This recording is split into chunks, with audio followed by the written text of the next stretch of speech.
నమస్తే, నేను మీ కుప్ప పద్మిని. ఇన్నాళ్ళు మీ సపోర్ట్‌ని నాకందిస్తూ, మీ ప్రేమని నాకందిస్తున్న ప్రతి ఒక్కరికి కృతజ్ఞతలు. ఇప్పుడు చూడబోతున్న ఈ వీడియో కూడా ఖచ్చితంగా మీకు ఉపయోగపడుతుంది. లైక్, షేర్ అండ్ సబ్స్క్రైబ్ చేసి మీ ఇష్టాన్ని అలాగే మీ సపోర్ట్‌ని నాకందించండి. అలాగే ఈ వీడియో పట్ల మీ అభిప్రాయాన్ని కామెంట్ సెక్షన్‌లో కామెంట్ చేసి నాకు తెలియజేయండి.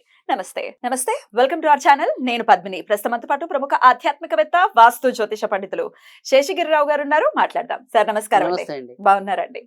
బాగున్నామ్మా. మీ సమయాన్ని మాకు ఇస్తున్నందుకు చాలా చాలా కృతజ్ఞతలండి. వెల్కమ్ టు రెడ్ టీవీ భక్తి. Thank you. మన ప్రేక్షకులందరికీ కూడా ఆ భగవంతుని పరిపూర్ణ ఆయుర ఆరోగ్య అవసర్యాలను ప్రసాదించాలని కోరుకుంటున్నాను.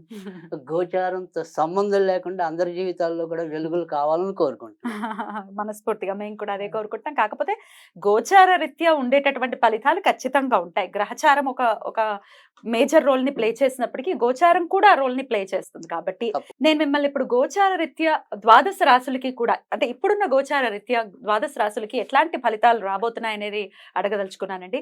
ఒక పక్క శుక్ర కుజ శనులు కలిసి ఉన్నారు కుంభరాశిలో. అలాగే బుధుడు, రాహు అలాగే రవి కలిసి ఉన్నారు మీనరాశిలో.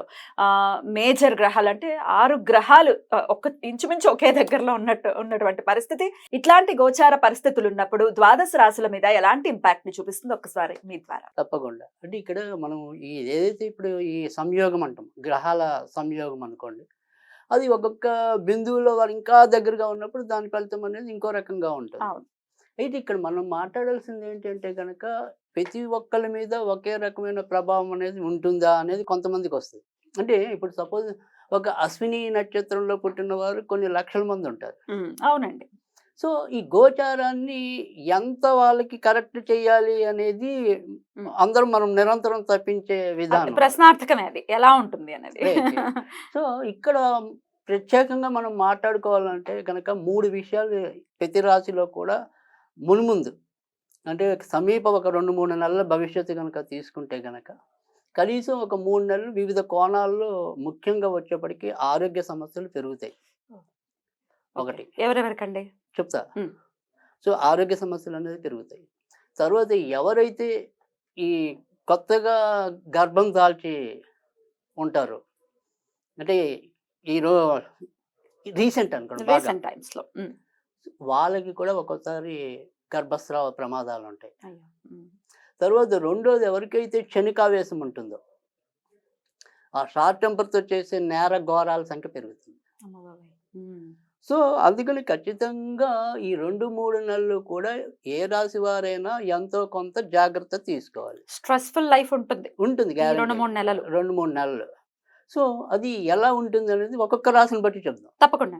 రాశి వారికి ఎలా ఉండబోతోందండి ఈ గోచార రీత్యా ఫలితాలు ఎలా ఉంటున్నాయి? కర్కాటక రాశి వారికి వచ్చేప్పటికి ఏంటంటే కొద్దిగా మిశ్రమ ఫలితాలు అయితే ఉంటాయి. ఏ విధమైన మిశ్రమ ఫలితాలు అంటే కనుక మెయిన్ వీళ్ళు కూడా ఇక్కడ వీళ్ళకి ఆల్రెడీ అప్పటి నుంచో అష్టమ శని ప్రభావం అనేది ఉంది. తర్వాత వచ్చేప్పటికి ఏంటంటే మన ఈ బుధుడు అనేవాడు భాగ్యస్థానంలో ఉన్నాడు. తర్వాత గురుడు వచ్చేప్పటికి రాజస్థానంలో ఉన్నాడు. అంటే ఈ గోచారాల్లోకి వచ్చేప్పటికి ఏంటంటే 9-10 అంత మంచి స్థానాలు కాదు యాక్చువల్గా. సో అందుకని ఇక్కడ వృత్తి ఉద్యోగాల్లో శ్రమ పెరుగుతుంది. బట్ శ్రమకి తగిన, అంటే నువ్వు బాగా చేసావు అనే మాట అయితే వస్తుంది, కానీ వీళ్ళ మీద ఇంకా బందిగానే పెరిగిపోతుంది. ప్రెషర్ కూడా అంటే చేస్తుంది కదా అన్న వాళ్ళకి, ఇప్పుడు మనకి ఉంది కదా సామెత, పళ్ళను చెట్టుగా రాళ్ళు పడతాయని. సరే వీళ్ళకి మర్యాదలు అయితే పెరుగుతాయి కానీ దానికి సంబంధించిన రాబడి ఉండదు ఇంకా. కానీ వీళ్ళు ఏంటంటే దానికే మురిసిపోవాలి, నన్నే గుర్తించి అన్ని ఇస్తున్నారు కదా అని.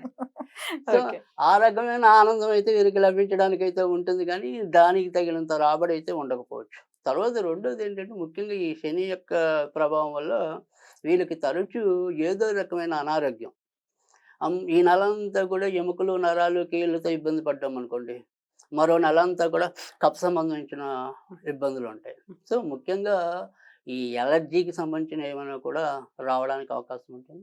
తర్వాత కొంతవరకు ఎముకలకి వీటికి సంబంధించిన ప్రాబ్లమ్స్ అయితే రావడానికి ఉంటుంది. ఇక డబ్బు ఎవరైనా సరే కర్కాటక రాశి వాళ్ళు సాధారణంగా వ్యాపార తత్వం అనేది ఎక్కువ ఉంటుంది వాళ్ళు. సో వ్యాపారస్తులు కూడా ఎక్కువ, రాజకీయ నాయకులు కూడా ఎక్కువ ఉండడానికి అవకాశాలు ఎక్కువ ఉంటాయి. అయితే ఈ దైనందికంగా ఇలాంటి వృత్తుల్లో ఉన్నవాళ్ళు, అంటే ప్రజాబాహుల్య వృత్తుల్లో ఉన్నవాళ్ళు, అలాంటి వాళ్ళకి పెద్దగా ఇబ్బందులు అయితే ఏమి ఉండవు. సో వారి అన్నీ కూడా సాఫీగానే అవి నడిచిపోవటం అనేది ఉంటుంది. సో అర్ధాష్టమ శని ప్రభావం వల్ల, అష్టమ శని ప్రభావం, అర్ధాష్టమం కాదు, అష్టమ శని ప్రభావం వల్ల తాత్కాలికంగా ఏదైనా కొద్దిగా వాయిదాలు పడొచ్చు, లేదా చిన్న చిన్న ఆటంకాలు ఎదురవచ్చు. అంతకు మాత్రాన వాళ్ళకేమి మరీ అననుకూల ఫలితాలు అయితే కాదు. కానీ ఇక్కడ ఉన్నంతలో వీళ్ళకి మంచి ఏదైనా చేయాలి, మంచి ఏదైనా జరగాలి అంటే కనుక సాధ్యమైనంత వరకు కూడా ఈ 2-3 నెలలు ఎక్కువ బాగా ముదురు నలుపు గాని, లేదా ముదురు ఆకుపచ్చ గాని, ఆ రంగులు కొద్దిగా దూరంగా ఉండటం అనేది అవాయిడ్ చేయాలి. మంచిది.